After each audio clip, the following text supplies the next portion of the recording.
Hi guys, it's Danny here, and in this video I'll be talking you through my review of the Triride Hybrid model.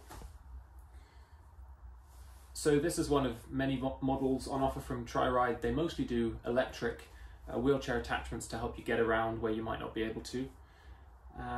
They also do a fully manual version, but this is their hybrid version, so you can both pedal with it and use the electric assist, or do either or.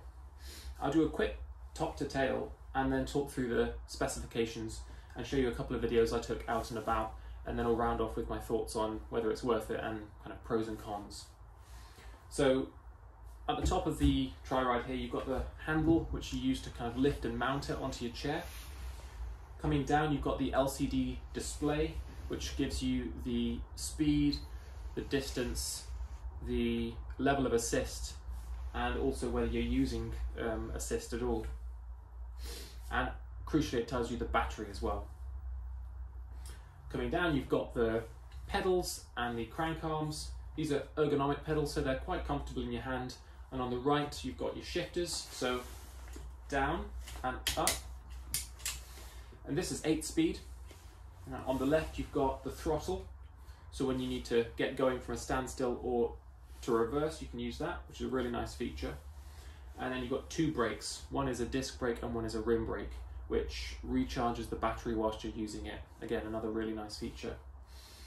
You've got the chain ring. I can't remember how many teeth are on this. I think it's 44, 46 or so. And I think there is some leeway for choosing that. But I can't remember what I chose right at this moment.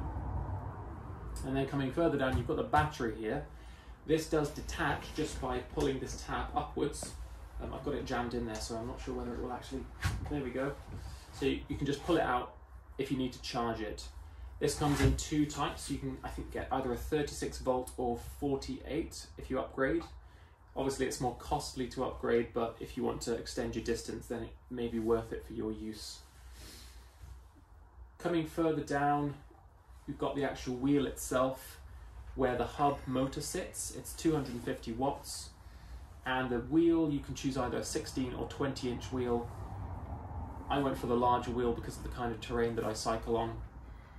And the actual tyre, there is a more kind of road-oriented version, or there's a kind of all-terrain off-road wheel.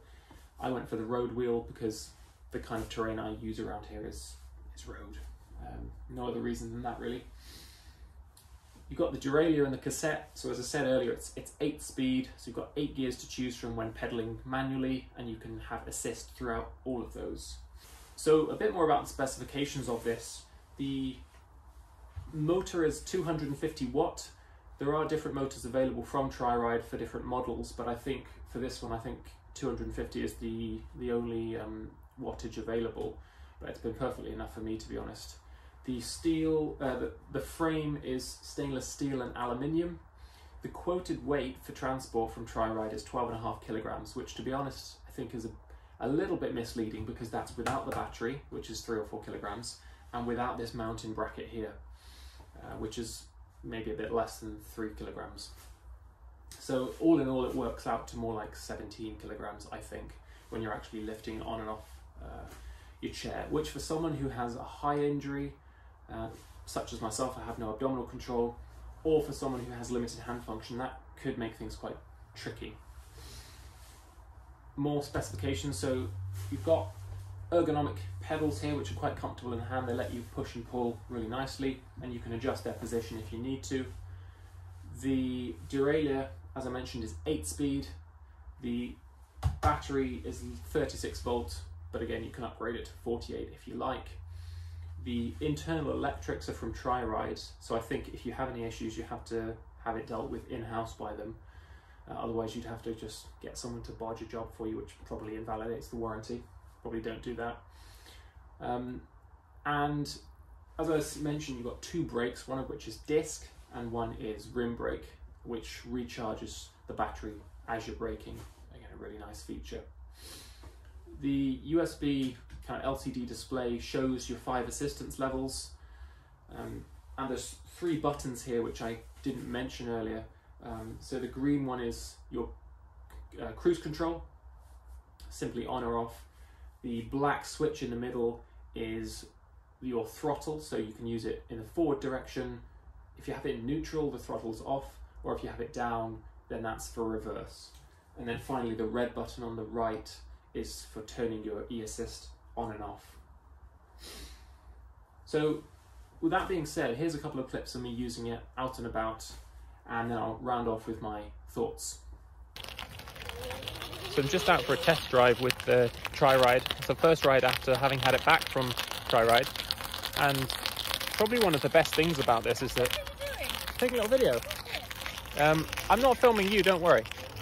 That's Lara, she's out for a run. She wouldn't be seen dead running, usually, so it's a rare sighting. Anyway, one of the best things about this is that it's got a throttle function.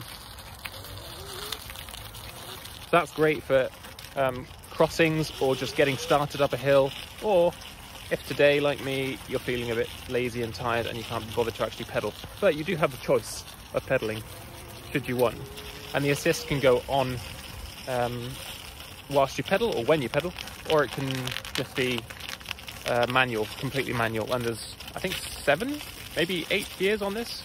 So yeah, at the moment I'm just kind of thumbing the throttle on and off. And I can also do, what I should have done earlier is a cruise control. So I don't even need to touch it, and it's just going to take me along. So it's a great piece of kit. There you go. Lara spotted some ducks on a frozen pond, which is very exciting. It's not the duck she's excited about, apparently. So this is the kind of head unit of the actual device. So you've got the power button here and then an up and a down. The up and a down controls the levels of assist. Right now I've got it on 1, but it goes up to 5. And that gets you pretty fast, actually. I think I've hit maybe 37k an hour whilst cycling and with the assist on. The left handle's got your throttle on, and the right handle's got your shifts, or shifting up and down for the gears down there. Both have brakes. There's a rim brake and a disc brake, and the rim brake on the left here is connected to the motor, so that when you brake, it it saves battery, so it recharges the battery, I should say. So let's get that going. The only thing is, if you try and put the throttle is only available on mode number 5. You can't have a gentle throttle. So if you try and get started from a standstill on icy ground like this, you often get quite a bit of wheel spin. So it's skipping just a little bit there. You can get weights for the front of the bike, but I think that's a problem with most hand bikes like this, because most of your weight is at the back, so you are by nature, you know, prone to slippage if you're going up steep or challenging terrain. Now we've lost Lara, so we'll need to catch up with her. To select the cruise control, you just use that green button there.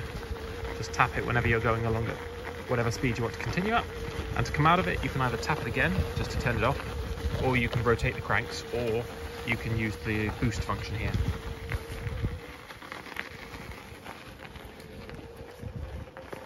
So I hope you found those clips useful.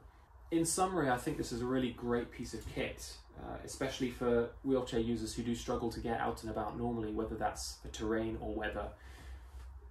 With slightly hilly terrain, as well as challenging terrain like gravel, mud, grass, or even snow, as you'll have seen in the videos, this does a pretty good job of getting over them.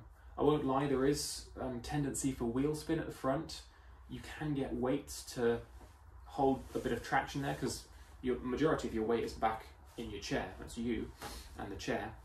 So if you shove the throttle to full, then you do get wheel spin. You just have to be a bit tactical with when you use it, as well as leaning forwards to distribute the weight more evenly. Pricing wise, I think most places, unless you can get one second hand, sell this for around £4,500, which is obviously quite expensive for something that just gets you out of the house. But it is a game changer, and if you're in the UK, there are places that can help cushion that blow, be that charities, or if you're employed, whether externally or self-employed, you can apply for equipment like this via access to work. And in my case, that's exactly how I funded this. I wouldn't have been able to shell out of pocket at least $4.5 grand for this piece of kit, and it's been great for getting to and from work in that time. So overall, I really like this bit of kit. Back when I was working, well, about 3 kilometers away or so, I used this more or less daily to go to work and back. It was perfect for when I was feeling a little bit tired and I could just use the motor, or when I wanted a little bit of exercise. And I think that's the appeal of something like this, is that you can use it for both. It's coped remarkably well for hilly terrain as well. Again, you just have to take some momentum into it, not put the throttle up to full straight away, and distribute your weight forward. Downsides, I suppose, would be the actual mounting. It is a little bit tricky, to be honest, and unless you do it regularly, it's a bit of a faff. That would be my main downside, to be honest, apart from the price. But overall, great piece of kit, would highly recommend. It gets you out, it saves you energy, it does a good job. So, hope you enjoyed that. Any questions, please pop them down below and I'll do my best to answer them. And please give this video a like and subscribe if you want to see more similar content. Thanks very much.